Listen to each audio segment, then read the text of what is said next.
एक बार एक ब्राह्मण देवता थे, बड़े कंजूस, बड़े कृपण, कहीं वो जाते ही नहीं थे पूजा पाठ में या तीर्थ यात्रा में। एक दिन पत्नी ने कहा, सुनो, अरे जा करके कम से कम गंगा स्नान कर लो, आज अमावस है। बोले, क्या बताऊं, किराया में धन लगेगा, यहाँ से 18 किलोमीटर है। पत्नी ने कहा, सुनो, आप पैदल चले जाओ। अब ब्राह्मण देवता सोचें, ठीक है, पैदल जाना तो अच्छा है। अब पैदल चल दिए। जब नदी के पास पहुंचे, गंगा नदी के पास, तो सोचने लगे, यदि मैं घाट पे स्नान करूंगा तो यहाँ पंडा होगा, है? पंडे को कुछ देना पड़ेगा, तो मैं चलता हूँ मरघट पर स्नान करता हूँ। ध्यान से सुनना। अब मरघट पर गए, जैसे डुबकी लगाए तो हमारे भगवान एक पंडा के रूप में सोटा लेकर पहुंचे। अरे भैया, कौन स्नान कर रहा है? भगत, लाओ कुछ दान करो। ब्राह्मण देवता ने कहा, सुनो, मेरे पास कुछ नहीं है। तो पंडे ने कहा, पहले अपना नाम बताओ। ब्राह्मण देवता ने कहा, मेरा नाम है दानचंद। क्या नाम है? दानचंद। तो पंडे ने कहा, तब तो आप बहुत दान करोगे, लाओ दान करो। दानचंद कहने लगे, सुनो, दान लेना हो तो घाट पर जाओ, ये मरघट पर क्या कर रहे हो? दानचंद। तो पंडे ने कहा, सुनो, मैं इसी मरघट पर रहता हूं, आप जैसे दानी साल में 2-4 आ जाते हैं ना, इतना दान देते हैं कि मैं बैठा खाता हूं। दानचंद ने कहा, सुनो, यहाँ फूटी कौड़ी नहीं मिलने वाली है, आप कहते हो मैं दान दूंगा। तो पंडा कहता है, कुछ तो देना पड़ेगा, हमारे घाट का नियम है। तो बोले, अच्छा चलो, आपको मैं एक धेला दे दूंगा।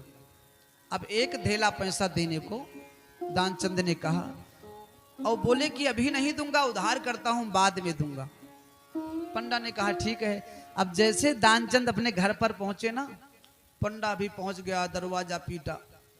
दानचंद की धर्मपत्नी बाहर निकली। भैया कौन?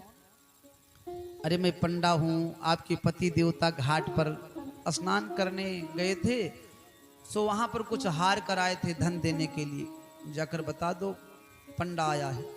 पत्नी गई, सुनो, वो गंगा नदी में स्नान करते समय किसी को आपने कुछ देने को कहा है?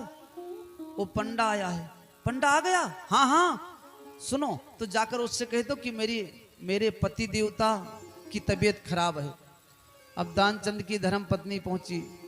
अरे बाबा, आप यहाँ से जाओ, मेरे पति देवता बहुत बीमार हैं, फिर कभी आना। पंडा ने कहा, सुनो, अरे मैं कैसे जा सकता हूँ, मेरे यजमान की तबीयत खराब है, मैं चला जाऊं? मैं जा रहा हूं डॉक्टर बुलाने, दवा करा के तब जाऊंगा। अब दानचंद की धर्म पत्नी पहुंची। सुनो सुनो, क्या हुआ? अरे वो डॉक्टर को बुलाने जा रहा है, अब क्या होगा? दानचंद ने कहा, जाकर के बता दो, मेरे पति देवता मर गए, अब इस दुनिया में नहीं है। दानचंद की धर्म पत्नी आई। सुनो सुनो बाबा, क्या हुआ? अरे कहीं मत जाओ। क्या हुआ? अरे पूछो मत, अब इस दुनिया में नहीं रह गए। क्या हुआ बताओ? कहती हो मर गए, अब आप जाओ। अब पंडा कहने लगा, मैं कैसे जाऊं, मेरे जजमान की मृत्यु हो गई, बिना दाह कराए कैसे जाऊं? अब पूरे गांव में जो है, पंडा ने कहा कि सुनो, दानचंद की मृत्यु हो गई। अब पूरे गांव की भीड़ लग गई, पांस काटा गया, चिट्ठी बांधी गई, कफन लाया गया। जब कफन में लपेटने लगे दानचंद जी को, और दानचंद जी बोल नहीं रहे हैं, देखो, तो दानचंद की धर्म पत्नी कहती है, बाबा बाबा, ये मरे नहीं है, मैं झूठ बोल रही थी। तो पंडा कहता है, सुनो, ये मर चुके हैं बेटा, ये आपका मोह बोल रहा है, आप यहां से जाओ। अरे मर चुके हैं, जाओ जाओ। अब लेकिन दानचंद कुछ ना बोला, यहां से लेकर पहुंचे मरघट, चिट्ठी पर लिटा दिए, फिर भी ना बोला। जब आग लगाने का नंबर आया तो भगवान पंडे के रूप में सबसे कहते हैं, भैया सुनो, मैं इसके कान में कुछ कहना चाहता हूं। तो अब पंडे के रूप में भगवान जाते हैं, कहते हैं, सुनो, आया हूं बैकुंठ से तुम्हें हित नाता जोड़ी। जैसे इतना भगवान ने कहा तो दानचंद ने आंख खोला और देखा तो वही पंडा, फिर आंख बंद कर लिया। भगवान ने सोचा, अजीब जजमान है। फिर भगवान ने कहा कि आया हूं बैकुंठ से तुम हित नाता जोड़, और मांग लियो वरदान कुछ जौन चाहे तो मांग लियो। तो दानचंद कहिन फिर धेला दी जो छोड़, जो मैंने आपको देने को कहा था वही छोड़ दो और मुझे कुछ नहीं चाहिए। ऐसे ऐसे भी कृपण होते हैं।